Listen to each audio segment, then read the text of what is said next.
Кече bir misal keltirdim эле да. Момундай болуп чыркырап чындыкты бетке айткан көк жалдардан коркпош керек.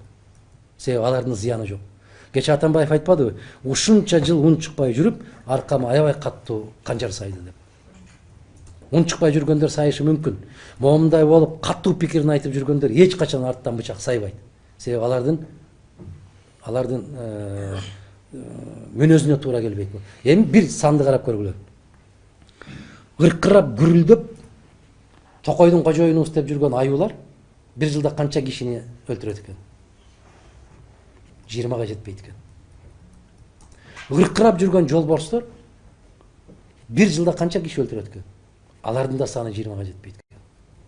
Мына арыстандарды, жолборсторду, аюуларды бардыгын бириктирип келсең 70ке жетпейт экен. Бардыгын өлтүргөн бир жылда.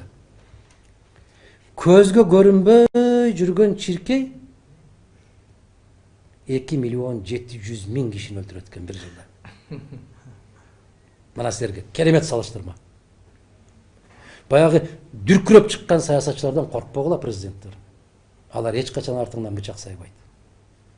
Алар андай мыкаачылыкка барбайт. Ушул ачык күрөшөт. Алар ачык айтат, пикирин ачык айтат. Ката кетирген болсо кечиримдүү болот, кечирип. Мына кече кеткен кишини аябай каттуу айтып баштаганда мен кайрылбадым. Эми кеткен кишини жөн эле койбойлу. Жөн эле койгулачы эми депчи. Мына эң коркунучтуусу жаныңда жүргөндөр коркунучтуу. Ызылдап көзүңө көрүнбөй жүрүп алып. Ошол жана чиркей сыяктуу 2.700.000 кишини өлтүрөт экен бир жылда.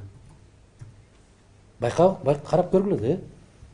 Көзүңө да көрүнбөгөн нерсе да. Бүгүн кыргыз саясатчылар дагы үйдө да жок, чүйдө да жок, дөңдө да жок, ойдо да жок саясатчылар бар да. Ун чыкпай тымпыйып жүргөн саясатчылар бар. Жана жертөлөөнүн ичине кирип кеткендер да. Ошолор элге көрүнбөй, үнүн чыгарбай мамлекетти өлтүрүп атат. Ошо акча жасап алып. Акча жасап атат, ун чыкпай жана чиркейге окшоп жүрө берет да, эч көрүнбөйт. Баары уктаганда барып, акырын канын соруп коет. Тып-тынч.